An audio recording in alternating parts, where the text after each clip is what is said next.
안녕하십니까. 내과 의사 그리고 소설가 연규호입니다. 오늘은 연규호의 소설가의 내과학과 문학 이론 세미나 마지막 회 33번째 마지막 회를 하게 되겠습니다. 오늘의 제목은 철학과 심리학에 적용하는 뉴로사이언스, 뇌신경과학의 철학과 심리학에 적용하기. 먼저 오늘 철학과 심리학에 적용하는 것은 제가 철학이나 심리학을 강의하려고 하는 것이 아니고 철학과 심리학을 공부하는데 얼마나 뇌과학이 참 이용가치가 있는가 하는 것을 제가 체험한 것을 조금 그 이론에 적용한 것뿐입니다. 제가 말씀드린 것은 정확한 철학이나 심리학이 아닙니다. 그저 적용하는 것을 좀 여러분에게 보여주려고 하는 것뿐입니다. 뇌신경과학과 철학, 심리학, 정신과를 비교해보면 심리학은 정상적인 사람의 심리를 다루는 것이고 뇌신경학은 정상적인 뇌에 보이는 과학적인, 의학적인, 생리학적인 그 과학을 보는 것입니다. 그럼 뇌신경과학에서 병적으로 나온 것이 신경과, 뉴럴로지가 되겠습니다. 그리고 신경과 가운데 특별히 수술을 해야 되는 것은 신경외과라고 말할 수 있습니다. 그러니까 보이는 뇌에서 일어나는 뇌신경학, 정상적인 거죠. 그리고 여기서 발생하는 병을 신경과, 뉴럴로지라고 하고, 그리고 수술하는 것을 신경외과라고 합니다.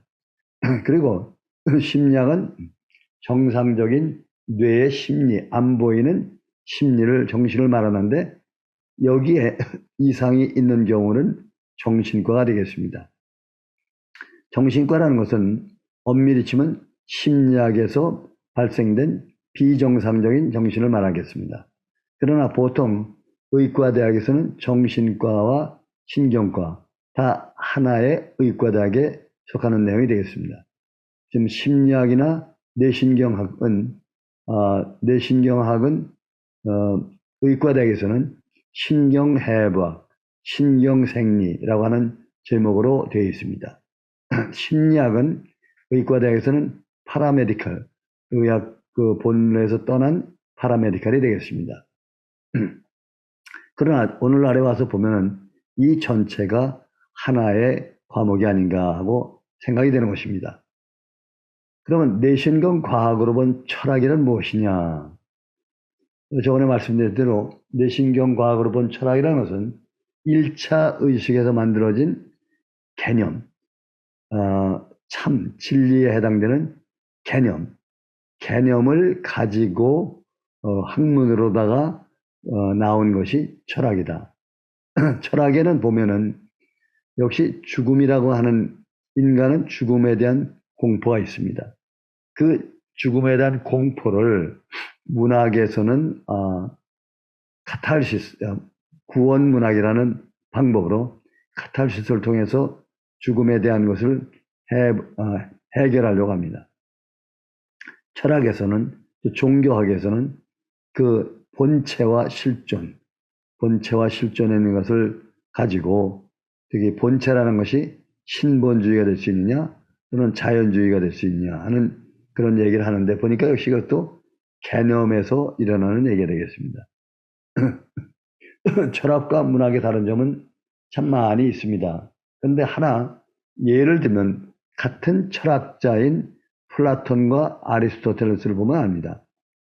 플라톤은 철학은 1차 의식의 개념에서 나온 학문, 순수한 학문이죠. 그러나 아리스토텔레스는 1차 의식에서 발달된 2차 의식 또는 고차 의식, 거기에 상상을 통해서 이루어지는 시와 소설, 그거를 인정해서 문학이 된 것입니다. 그렇기 때문에 같은 철학자라고 해도 어떤 사람은 1차 의식을 가지고 어떤 사람은 2차 의식까지도 사용하는 그런 철학자가 되는 것입니다. 여기에서 철학과 문학의 차이가 나타납니다. 자, 그럼 철학 이론을 조금 공부하면서부터 내과학에 적용해 본 것을 제가 제 나름대로 한번 좀 말씀드리고 싶어 하는 것입니다. 여기 있는 그래프는 제가 만든 그래프입니다.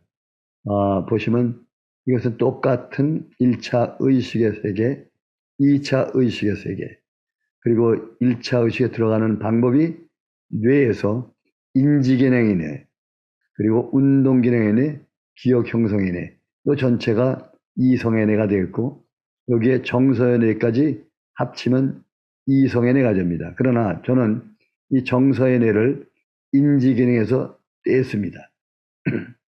그리고 시상하부에는 감성의 뇌가 있는데 감성의 뇌에 편도체가 들어가게 되겠습니다. 그리고 감각은 외부로부터는 오는 사물 감각 5가지, 내부에서 올라오는 감각 3가지, 그래서 8가지 감각이 들어와서 기억을 형성한다. 그리고 기억을 갖다가 인지기능에서 만들고 이용하는 것, 그것을 순수 인지기능이라고 했습니다. 그리고 충동 억제 작용하는 것을 인지작용을 정서의 뇌라고 했고, 밑에 있는 감성의 뇌는 느낌, 욕망, 욕구, 그리고 감정이 있다고 했습니다. 이것이 이 감정이 얼마나 인지에 작용하느냐, 정서가 얼마나 작용에 따라서 바깥으로 나오는 그 말은, 개념과 그 상상의 말은 어떻게 변하는가 하는 것을 다루는 것이 철학이 되겠습니다. 그래서 노당에 고민하는 마음, 그리고 생각하는 뇌를 보통 우리가 볼 때 머리로 생각한다 하는 것은 인지 기능을 말하는 것이고, 마음으로 고민한다 하는 것은, 마음이라는 것은 정서를 말하는 게 되겠습니다. 정서를 말하는 것이 되겠죠. 엄밀히 치면은.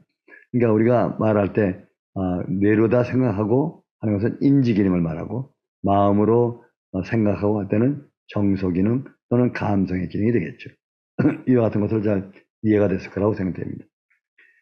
보면은 역시 철학에서 보면은 개념 형상, 개념을 만드는 것, 1차 의식의 개념, 그리고 개념이라는 것은 참이다, 진리다 하는 것이 여기 나오고, 또 이 기억을 만드는 것, 기억을 만드는 현상, 기억을 만들 때 기억을 통해서 철학의 발전이 된 것을 알 수 있습니다.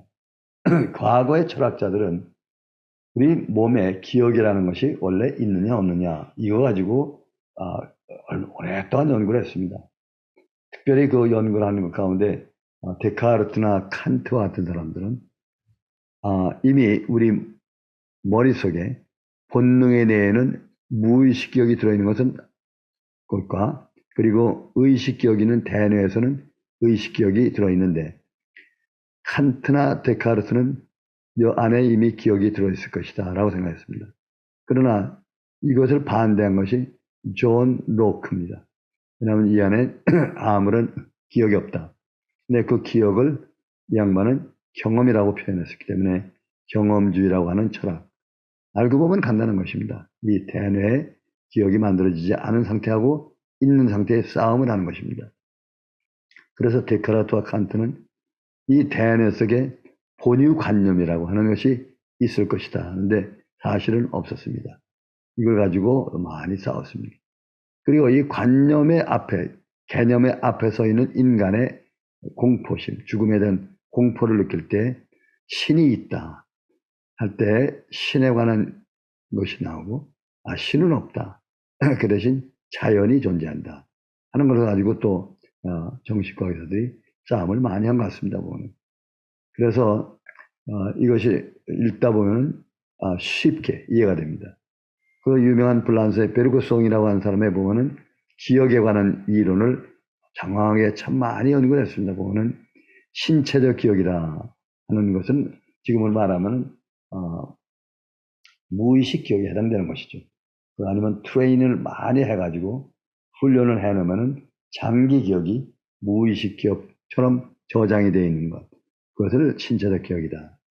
또 정신적 기억이다 하는 것을 이것은 뭐냐면 대뇌의 기억이 되는데 일화 기억, 의미의 기억 같은 것을 말하는 것입니다. 이것이 베르그송이 말하는 기억에 대한 이론. 그러면서 기억을 만드는 것이 무엇이냐? 뉴런이라는 것은 잘 몰랐습니다. 그래서 기억이 변함이 없기 때문에 소위 자기 동일성을 유지하겠다. 소위 자아라고 말하는데 오늘 말에 와서 보는 이 안에 뉴런이라는 것이 있어요. 그 안에 시냅스가 있고 그 안에 기억이 형성되고 있다는 것을 보면 아주 쉽게 이해가 되는 거 아니겠습니까? 그래서 순수지각이라는 말과 이미지기억. 어떤 기억은 이미지가 있는 것이 있는가 하면 어떤 기억은 이미지가 없습니다. 이미지가 있는 기억은 주로 시각적인 기억. 왜 1차 의식은 시각적인 이미지를 갖고 저장되기 때문에 그게 나오는 거죠. 이걸 알고 나면은 아주 간단한 얘기가 되겠죠. 또한 지식을 개념 그리고 지식이 많이 쌓이는데 그것이 이제 3등급으로 나눈다. 직관적인 것이다, 또 아닌 것이다. 그래가지고 이런 지식에 대한 등급도 매겨놨고, 그리고 해결이 보면은 정신 현상학이라는 것을 발표할 때 보면은 이 1차 의식에서 만들어진 개념이 이것이 형이상학이냐 아니면 그냥 개념이냐, 피직스냐 하는 거 가지고 이 전체를 연구하는 과정을 정신 현상학이라고 얘기를 했습니다. 알고 보면은 기억을 어떻게 만들고 어떻게 개념이 만들어지는 것은 이 도표 하나로서 이걸 이해할 수가 있다는 말씀입니다. 조금 더 다시 보면은 칸트에 보면 순수 이성 비판론, 실천 이성 비판론, 또 진선미, 시간과 공간에 관한 얘기를 칸트가 한 것을 보면은 참으로 어려운데 보면은 인지 기능에서 보면은 여기에서 무엇이 만들었냐? 기억이 만들어지고 이성적인 인지 기능이 만들어지는 것. 아마 이것을 갖다가 설명하느냐고 장황하게 말씀하실 것이고 실천 이성이라는 것은 정서 A 앞에 있는 것을 어떻게 쫓지 못하느냐, 판단하냐 이런 것을 갖다가 실천 이성 비판. 또 지인선미라고 하는 것은 어떻게 인지 기능의 그 이성적인 지식, 또 이런 선한 것, 이런 운동에 대해서 어떻게 행동을 하냐 하는 것을 진선미의 미에 해당됐습니다. 그리고 선이라는 것은 정서에서 이루어진다는 사실 알고 보면 그 얘기를 하는 것이고, 시간과 공간도 보면 두정엽 가운데 5번째 공간에 관한 것, 7번째 시간에 관한 것을 다루는 부분이 이 안에 있습니다. 그리고 철학을 공부하다 보면 선험적이다, 후험적이다. 선험적이라는 것은 날 때부터 이 안에 기억이 들어있을 것이다. 그것이 선험적이다 이렇게 말하시고, 후험적이는 난 후다. 근데 지금 보면은 인간은 난 후에, 태생 후에 기억이 하나하나 시냅스 속에 저장되게 되는 것이죠. 반대로 이 대뇌 하부에는 무의식 기억이 날 때부터 꽉 차 있습니다. DNA에서 똑같은 상태로 있습니다. 그리고 대뇌 하부에서는 느낌, 욕망이라는 것이 아주 쾌와 불쾌, 그리고 비도덕적 그런 욕망이 많이 있습니다. 그래서 이것이 많이 발달했을 때 우리가 소위 말하는 성악설이 되겠고, 나이가 들면서 이성애가 발달하면서부터 인격이 형성되면은 성선설이 되겠죠. 그러니까 보면은 어떤 것을 먼저 주장하느냐에 따라서 성선설, 성악설이 나눠지게 됩니다. 그러니까 과거에는 그 내용을 잘 모르지만은 오늘날에 와서 MRI가 발달되고 EEG가 발달되고 또 펑셔널 케미스트리 이 MRI가 발달되고 이와 같이 수없이 많은 전자현명이 발달이 됐기 때문에 이와 같은 것을 마치 판단을 해주는 것처럼 옛날에 철학자들이 했던 심리학자들이 했던 것을 오늘날 이렇게 과학을 통해서 판단을 해주는 것이 아닌가 좀 됩니다. 영국에서 일어난 로크나 휴움 같은 사람들은 역시 기억은 경험적이다. 이 안에 후천적으로 난 후에 기억이 쌓이는 것이다 하는 것을 이론적으로 밝힌 것이 휴움이나 존 로크 같은 사람이었죠. 또 여러분이 잘 아시는 스피노자의 철학을 읽어보시면 그 안에 이런 얘기 나옵니다. affection. 정서란 말이 나오고, 모방이란 말이 나오고, 심파시, 동정, 엠파시 같은 것이 그 스피노자의 철학 가운데 나옵니다. 정서라는 것이 따지고 보면은 어펙션에 대한 것. 즉 감정이 많이 치우쳤을 때 심파시가 되고, 반대로 이성이 많이 치우쳤을 때 아파시가 된다 그래서 아파시. 그리고 이 감정과 또 이성이 골고루 있을 때 엠파시라고 하시 된다 그랬습니다. 그래서 이렇게 이것을 저는 정서의 뇌라고 분류했다. 그래서 스피노자의 철학을 좀 조금 보면은 이런 얘기가 있었구나 하는 것을 알 수가 있었습니다. 또 비트겐슈타인의 철학을 보면은 실존주의에 거기에 실존주의 종말을 주었다. 왜 주었느냐? 보통 변할 수 없는 것에 대한 침묵, 언어의 혼돈, 언어의 게임. 그래서 마치 이 실존주의 한 부분만 가지고 하는 것이 아니다. 이와 같은 것을 알아야 되기 때문에 실존주의가 깨졌습니다. 그래서 특별히 보시면은 실존과 자아에 대해서 참 많은 변화가 있었습니다. 자아라는 것은 사회에서 많이 배운다. 근데 뉴럴로지컬하게 볼 때는 경험이라는 것이 자아가 되고 또 여러 경험이 모아서 기억으로 만들어진 히스토리, 그 일화 기억이죠. 일화 기억이 내 자아가 되는 것이고 내가 그 경험자와나 기억자 뒤에 배경에 나라고 하는 것은 감히 누군지는 잘 기억이 알 수 없는 상태지만은 뻔히 이 기억자와 경험자를 알고 있는 배경자가 있다 이런 것입니다. 또 니체의 철학을 읽다 보니까 원한에 대한 감정이 있느냐 없느냐에 따라서 무종교가 태어나고 니체의 철학이 완성되는 것을 저는 조금 이해를 할 수 있었습니다. 플라톤이 말하는 데아테토스, 인간 지성론.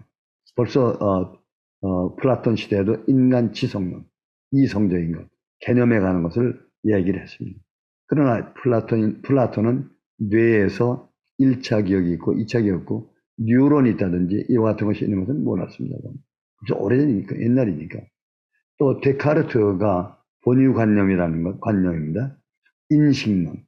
그때 말하는 인식론은 결국 의식 기억을 말하는 것입니다. 의식 기억을 말하는 것이고 본능 지식이라 하는 것은 뭐냐? 이거는 무의식 기억을 갖다가 말하는 것입니다. DNA에서 형성된 무의식 기억. 무의식 기억은 대뇌, 하부의 뇌와 신체 수없이 많은 것이 본능 무의식 기억입니다. 약 60조에 해당되는 기억이 되고 인식, 의식 기억은 약 280억 개의 뉴런과 거기에 시냅스가 10,000개가 붙어 있습니다. 그 안에 들어있는 의식 기억이 되겠습니다. 칸트는 데카르트나 이와 같은 것을 종합을 해가지고 아주 완전히 완성을 시켰고 그 후에 헤겔이나 이런 분들이 나와가지고 정신현상, 이 정신현상이라고 할 때 결국 보면은 인식론이나 인간의 오성, understanding, 그리고 밑에는 감성, 감성에 관한 것을 갖다 헤겔이 얘기를 한 것이 되겠습니다. 저는 잘 모르겠지만 제가 이와 같은 얘기가 되어 있고 또 하이데커의 같은 실존주의 보면 하이데커는 존재론 가운데 또 앞에 있는 큰 존재, 현존재다 뭐 이렇게 해서 얘기가 나오고 잘 아시는 키에르코케골 또 메타 철학이라는 거 있죠. 철학을 뛰어넘는 이렇게 잘 오다가 이 실존주의가 구조주의 철학, 비슈켄슈타인 같은 사람이 나타남으로써 실존주의는 몰락이 되고 이 구조주의 철학이라는 것이 언어에 의해서 많이 바뀌는 것을 알게 됐습니다. 보시면 뇌과학과 심리학을 한번 더 보면은 사실 심리학은 안 보이는 뇌를 연구한 학문인데 대부분의 심리학이 보면은 해부학보다도 통계학 또 어떤 통계를 많이 내가지고 거기에서 결과를 출해냈습니다. 즉 해부학적인 뇌신경학에 비해서 여기는 뭐냐면 생리, 화학, 공학을 갖다 이용한 것이 뇌신경학인데 비해서 심리학은 실험이나 통계, 이런 과학, 이런 걸 통해 가지고 이루어진 것이 심리학입니다. 그러면 해부학적인 또 나오는 뇌의 기능과 또 실험 통계에서 나오는 심리학적인 뇌, 결국은 같은 뇌의 현상 연구였음을 알 수 있습니다. 그러게 보면은 뇌신경과학은 이들 심리학과 철학, 옛날에 했던 그런 것들을 증명 판단해주는 과학이 되겠습니다. 그러면 뇌신경과학과 미래, 오늘날에서는 뇌신경과학이 국가적인 학문이 됐습니다. 뇌신경과학을 모르고서는 안 되게 됐습니다. 왜? IT가 발달하고 AI가 발달하고 하는 것이 전부 다 이제는 뇌신경과학이 아니겠습니까? 이제는 뭐 뇌신경과학은 미래, 나라의 존망을 이끌어주는, 하다못해 반도체라든지 챗 GPT라든지 뭐 AI로 오는 거, IT 산업이 엄청 발달했기 때문에 뇌신경과학은 이제는 필수가 됐습니다. 이제는 누구나 다 알아야 되는 학문이 되었습니다. 그래서 제가 이렇게 여러분들에게 말씀드린 것은 결국 뇌신경과학은 철학, 심리학을 모두 어울리는 휴전, 종합적인 융합과학이 되겠다 이렇게 말씀입니다. 그래서 지금까지 제가 보시면은 1번부터 33번까지가 여러분들에게 저의 짧은 지식을 설명드렸습니다만은 주 목적은 뇌신경과학을 알므로써 문학에 도움이 주려고 하는 것이 제 주된 목적인데, 하다 보니까 철학이나 심리학에도 역시 중요한 것을 하고 있습니다. 그래서 제가 철학이나 심리학은 잘 못하지만은 그래도 조금 관심을 가져주시면 좋지 않을까 하는 것이고, 어차피 앞으로는 철학이나 심리학도 뇌신경과학을 모르고는 안 되게 되어 있습니다. 뇌의 해부학이나 생리학이나 이런 것을 모르고서는 전혀 알 수가 없게 되어 있습니다. 지금까지 제가 제 저서 뇌신경과학으로 본 문학의 세계, 마음과 문학의 세계라는 것을 특별히 알기 쉽게 하기 위해서 토픽 33개를 뽑아서 지금까지 말씀을 드렸습니다. 그러나 앞으로도 할 토픽이 너무 많습니다. 그래서 우선 일단 33까지 끊고 그 후에 계속해서 34, 35에서 계속 토픽을 올리기로 하겠습니다. 저는 사실 참 여러분들에게 신세를 많이 졌습니다.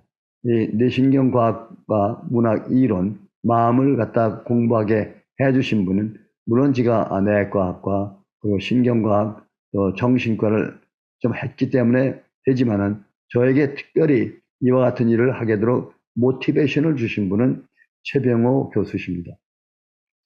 연세대학교 의과대 대선배가 되시고 또 잠시 저희들을 가르쳐 주신 은사가 되시고, 미국에 오셔서는 클리블랜드 클리닉, 로체스터 의과대학, 또 UC 얼바인 의과대학 같은 데서 뉴로패톨로지를 강의하신 교수십니다. 그리고 저에게 또 마지막에 이번에 쓴 마지막 책에 특별히 지도교수라는 타이틀을 주셨는데, 그 책이 발간되기 불과 1개월 전에 돌아가셨습니다. 95살로 돌아가셨기 때문에 참 마음이 많이 무겁고 아깝습니다. 최병호 교수님한테 제가 배운 것이 참 많습니다. 그리고 수산정 정신과, 소아정신과 전문의, 저와 같이 연세대학교 의과대학 동문입니다. 그리고 비록 학년은 제가 한 학년 위긴 하지만은 이분은 저보다 훨씬 많이 이 정신과와 또 내과 그리고 심리학 이런 분에 아주 임상도 많으시고 또 베이식도 많으신 특별히 유명한 남부 튤레인 의과대학에서 전문의를 하신 분인데 활동도 많이 하시고 유명하신 분이십니다. 수산정 정신과 전문의. 그리고 제가 또 저에게 도움을 주신 분은 김종애 평론가 교수님, 유성호 평론가 교수님. 제가 이 뉴로사이언스 이것을 여러 많은 평론가들에게 보내드렸는데 이 두 분께서는 끝까지 이걸 읽어주시고 이해를 해주시고 저에게 특별히 또한 추천서를 써주셨고, 지금도 참 많이 가르쳐주시는 김종혜 국문학 박사, 유성호 국문학 박사, 특별히 평론가 교수, 이 두 분에게 큰 감사를 드립니다. 그리고 저에게 도움을 주신 분은 김호은 한국문인협회 이사장 그리고 소설가협회 이사장 되시는 김호은 소설가이십니다. 참으로 저에게 큰 용기를 주시고 이 김호은 선생님은 특별히 중국의 동북공정에 반대하는 문학을 많이 하십니다. 저도 중국의 동북공정에 반대하는 책으로 투탕카멘의 녹슨 단검 같은 것은 중국 동북공정을 반박하는 소설이 되겠습니다. 많은 도움을 주셨습니다. 그리고 우상문 목회자분, 음악가, 작곡가이십니다. 그리고 IT 전문이십니다. 그래서 저에게 이런 유튜브 이런 것이나 이런 거에 대해서 아주 적극적으로 많이 도움을 주셨습니다. 그리고 제가 감사드릴 분은 칼라, Korean American Literary Association, 미주 문학 아카데미 회원들이 계십니다. 이 안에 손용상 소설가, 이윤홍 소설가, 그리고 많은 분들이 그 안에 김혜숙 소설가 등 많은 소설가들이 계십니다. 이분들의 후원이 있었기에 제가 이와 같은 좋은 프로젝트를 완성할 수가 있었습니다. 지금까지 여러분들에게 33번에 걸쳐서 저의 짧은 지식이지만은 뇌신경 과학을 통해서 비추어본 문학에 대해서 또 철학과 심리학에 대해서 잠깐 말씀을 드렸습니다. 네, 감사합니다. 여러분, 이것으로서 저의 심리학을 세미나를 마치기로 하겠습니다. 그러나 한 가지 약속드릴 것은 앞으로도 토픽이 너무 많습니다. 그래서 34번째, 35번째 해서 아마 50개 정도까지 토픽을 더 올려야 될 것 같습니다. 25분짜리 짧은 건데 아주 쉽게 누구나 이해할 수 있는 것을 올리기로 하겠습니다. 정말 대단히 감사합니다. 이것으로서 제 세미나를 마치겠습니다. 감사합니다.